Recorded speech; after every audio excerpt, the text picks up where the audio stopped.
In January 2012, the world was forced to feel a sense of déjà vu when they heard that a large cruise ship, similar to the Titanic that had sank exactly 1 year earlier, had also had to endure a similar disaster out in the coasts of Italy. As the world began to understand the full effects of the disaster, they soon realized that this was the worst cruise ship disaster since the Titanic. How did this happen? Was this an avoidable accident, or did thousands of vacationing sea tourists fall victim to the whims of a bumbling sea captain? Join us as we take a look at the Costa Concordia disaster. Costa and its cruise line. For those of us who have to endure holidays going camping with our dad, who is not a happy camper, you'd find that Costa Cruise Lines is an Italian cruise line that could trace its roots to 19th century Genoa. After nearly 100 years of operating as a cargo ship that dealt with the transportation of olive oils and textiles, Costa was eventually purchased by the Carnival Corporation, a British-American cruise operator with a combined fleet of over 90 vessels across 9 cruise line brands, and before long, it started designing and operating ships that were more in line with the vision and operations of Carnival. Before long, Costa was ordering for ships that were based off of Carnival's Conquest class, which is why the Costa Concordia was ready to launch in 2006. Put together at the cost of $570 million, the Concordia proved to be a modern-day marvel because it was regarded as the largest cruise ship in Italy. Coming in at 952 feet long, with a beam that had a 116-foot span, it also had 13 public decks with 5 restaurants, 13 bars, and a grand atrium, which made sure that all its guests had a good time when they got on. Speaking of guests, the Costa Concordia had 1,502 guest cabins and 601 crew cabins, which gave the ship a capacity of 4,890, almost double the capacity of the Titanic, which could carry 2,435 passengers. The ship also had an incredible 2-story spa, 4 pools, an outdoor movie screen, and an actual water slide. It was also capable of moving at speeds of up to 23 knots. As you can imagine, the representation of what a modern ship should look like was the crown jewel of the Costa Cruise Line fleet. Despite being joined by sister ships Costa Serena, Costa Pacifica, Costa Favolosa, and Costa Fascinosa, and Carnival Splendor, this enormous cruise ship would be the flag bearer for Costa and Carnival during the years it sailed with happy cruisers along its routes. At the helm of the cruise ship was Captain Francesco Schettino, an employee of Costa since 2002. Rising up the ranks from an official in charge of security when he was hired, he was eventually made captain when he was given control of Costa Concordia when it was launched in 2006. Since then, he captained cruises that were popular among Italians who enjoyed sailing in and around the Mediterranean. Although there would be several minor incidents along the years, Schettino and the Costa Concordia slid merrily along the Mediterranean for more than 5 years until that fateful night in the first few weeks of 2012.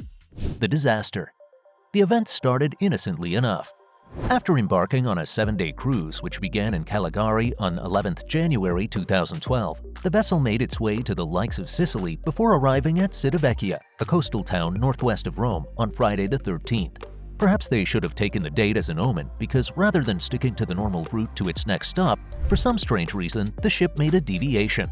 Rather than cutting right through the middle waters between mainland Italy and a small island named Giglio, the ship decided to sail closer to the small island so that Schettino could make what is known as a sail-by salute for the captain he served under.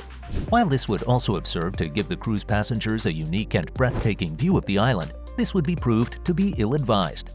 The determined safe distance for the ship was to keep 1,500 feet away from the island or any rock formations that could have done expensive damage to the ship. However, as the ship sped past at 15 knots at 9:40 p.m., miscommunication led to the ship coming in too close to the island by keeping a distance of about 660 feet away from the shores of Giglio. Although the captain ordered the crew to make a sharp turn out to the right once he realized what sort of danger they were in, it proved to be too late because at 9:44 p.m., the hull of the ship had already collided with underwater rock formations. The 60-meter gash that was carved into the ship would be devastating to say the least. Within moments, the Concordia lost power as its generators were being flooded within minutes. Crew members recall waking up to find that their hulls were submerged with water and that the generator rooms were flooded shut. As you can imagine, the passengers on board were stricken by heart-wrenching panic, even though the emergency generators were switched on. To be honest, that must have been a bad sign, and as the passengers were trying to find out what was going on, their captain lied to them that everything was under control and that they were fixing the problem with the blackout. What they should have done was to immediately inform everybody that 3 compartments in their ship had been breached and that the main electrical panel had been submerged underwater. By 10:07 p.m., Schettino was still lying to Costa Cruise Control that they were only enduring a blackout instead of using this time to ask for help because they were potentially in fatal danger. This was despite the fact that the water had flooded the ship up to the upper levels. In fact, it was so bad that the cruise ship had started to list, which is a nautical term to refer to the fact that a ship is starting to capsize and was at a huge risk of sinking. Spotting the potential dangers to their lives, the passengers began to race to the lifeboats despite Schettino's misinformation. Fortunately for them, however, the captain did make one good decision which minimizes the effects of this catastrophe by making sure that they let the ship drift into shallow waters so that the ship could rest on the shallow seabeds should the ship truly capsize. Unfortunately, this would come to fruition, and it was only at this point that Captain Schettino decided that it was time to abandon ship. With more than 4,000 people aboard, it's a shame that Schettino wasn't capable of making this call a lot sooner. Sadly, this would be the least of Schettino's displays of poor leadership and poor character. By 11 p.m., the ship began to list at 25 degrees while the passengers were racing off the boat, as it soon became clear that there was no point even hoping that the boat would stabilize. This cruise was officially over. Incredibly, as the ship sank with frightened passengers struggling to escape from the side of the ship that was submerged underwater, a certain Schettino would be clinging onto his coat as he watched his cruise ship sink from the lifeboat that was rowing away to safety. How nobody challenged his presence on the boat is beyond me, but before long, he was on shore where the Coast Guard and people of the small island of Giglio demanded that he return to his ship and those who needed him. I wish I could tell you that this made him wake up so that he could see how he failed himself and the people that were put under his charge. Unfortunately, he never returned to the ship. In fact, his shameful resistance against returning to the ship was recorded on camera when a Coast Guard commander let him know how he had failed in his duty. Enraged, Gregorio De Falco, the on-duty Italian Coast Guard commander, tried in vain to order Schettino back on the ship, where he must save his passengers or go down with the ship. Unfortunately, Schettino would ultimately choose himself over those who trusted him to carry them across the Mediterranean safely.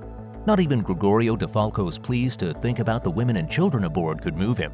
How this man even became a captain must be beyond those who heard this scathing recording. Fortunately for those on the ship, the Coast Guard were not overcome by cowardice. There, they'd take those they could rescue from the ships to the small island where the 700 people living in Giglio welcomed these accident survivors into their homes. At this point in time, the ship's starboard side was resting on the shallow seabed at an 80-degree angle. Following the rescue attempts of that tragic night, the full effects of what happened that night would be revealed as the sun rose. This revealed the large 60-foot gash that brought the catastrophe to the ship. Furthermore, daylight would also reveal that several lifeboats that could have been used to save victims were submerged underwater. Considering that 32 people lost their lives when they could have been saved by these lifeboats, it all makes you wonder if that sail-by call was truly worth it. Was it worth the 27 passengers and the 5 crew members that drowned because they couldn't escape from their cabins, the elevators, and the atrium, all which were submerged underwater? The aftermath. After the waves settled, Costa and Carnival would learn that their ship had been written off as a constructive total loss, with damages going upwards of $500 million. After the assessment of the damage, all the fuel was extracted from the ship before the corporations focused on towing its wreck.